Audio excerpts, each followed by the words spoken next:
Satgasus Merah Putih ini sudah menjadi semacam mesin uang ya di Mabes karena menjadi backup kasus-kasus besar, terutama judi online.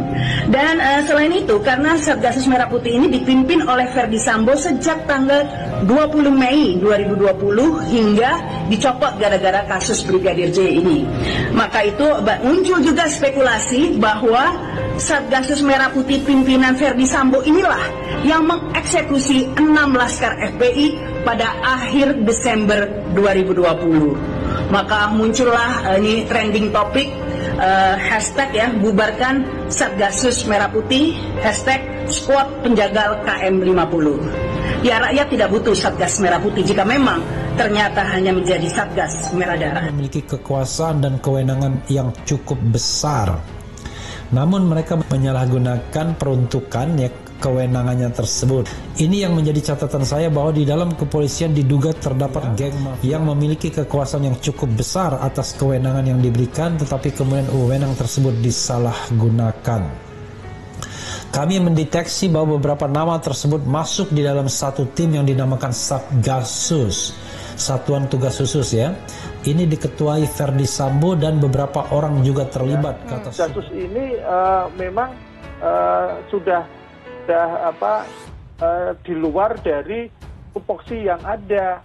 Karena apa? Karena sebetulnya SOTK, jadi description-nya itu sudah ada di masing-masing jabatan, masing-masing bidang yang ada. Tetapi waktu itu kan Pak Tito sebagai Kapolri melihat ada kasus-kasus yang menjadi atensi pimpinan yang dianggap tidak bisa diakselerasi dengan struktur yang ada. Itulah kemudian dibikin Satgasus. Tapi dalam perkembangannya kan justru Satgasus ini menjadi kelompok elit. Tadi disinggung sampai semua ajudannya masuk di Satgasus ya, karena memang Satgasus ini difungsikan sebagai kelompok elit. Tapi ada pihak-pihak lain, penasihat-penasihat yang katanya belum muncul itu, karena ini telah memberikan pembelokan kabar buruk kepada publik, itu perlu juga dipidana itu. Ya. Supaya jangan jadi kebiasaan. Jangan jadi kebiasaan kemudian membolak-balikkan fakta. Itu yang terjadi.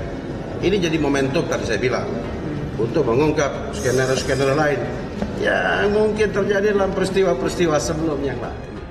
Profil Satgasus Merah Putih dibentuk Tito Karnavian dibubarkan Listio Sigit Prabowo. Keberadaan Satuan Tugas Khusus Kepolisian Republik Indonesia atau lebih dikenal dengan sebutan Satgasus Merah Putih berakhir kemarin Kamis 11 Agustus 2022. Kepala Divisi Humas Mabes Polri Irjen Pol Dedi Prasetyo kemarin mengumumkan Kapolri Jenderal Listio Sigit Prabowo memutuskan membubarkan kelompok elit polisi di luar struktur Polri tersebut. Satgasus ini menjadi sorotan publik setelah kematian janggal Brigadir J alias Nopriansa Yosua Huta Barat di rumah Dinas Inspektur Jenderal Ferdy Sambo pada 8 Juli 2022. Saat itu, Ferdy Sambo menjabat Kepala Satgasus sebelum akhirnya dicopot 2 Agustus kemarin. Ia kemudian ditetapkan tersangka pembunuhan Brigadir J pada 9 Agustus. Satuan khusus ini pertama kali dibentuk di era Tito Karnavian menjabat Kepala Polri pada 2016. Tim ini dibentuk untuk menangani berbagai perkara besar lintas direktorat di Badan Reserse Kriminal Polri. Mayoritas kasus yang ditangani ketika itu adalah penyelundupan sabu jaringan internasional. Namun, latar belakang pembentukan Satgasus Merah Putih ini diduga berawal dari demonstrasi besar-besaran masyarakat yang mengkritik mantan Gubernur DKI Jakarta Basuki Cahayapurnama karena dinilai menghina agama Islam. Polisi lantas membentuk tim khusus untuk mendekati kalangan ulama. Saat itu, Polri tidak membeberkan anggaran yang dialokasikan untuk tim tersebut.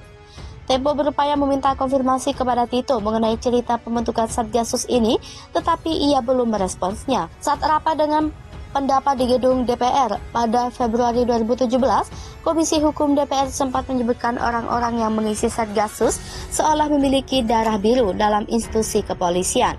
Tito Karnavian menjawab orang-orang yang ada dalam Satgasus Merah Putih memang dipilih sesuai dengan kesamaan pikiran, visi, serta mereka harus satu hati. Diungkap orang dekat Jokowi, kelompok Ferdy Sambo bangun kerajaan yang sangat berkuasa di Polri.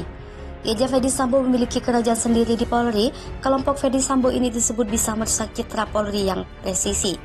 Bahkan orang dekat Presiden Jokowi yaitu Menko Polhukam Mahfud MD menyebutkan bahwa Irjen Verdi Sambo memiliki kelompok yang sangat berkuasa di Mabes Polri. Mahfud MD mengatakan di dalam internal Polri sebenarnya banyak masalah, terutama keberadaan kelompok berkuasa yang menghambat proses penyidikan, kasus menjadi terhambat secara struktural. Mahfud MD juga mengatakan kelompok Verdi Sambo ibarat menjadi kerajaan yang sangat berkuasa di Polri.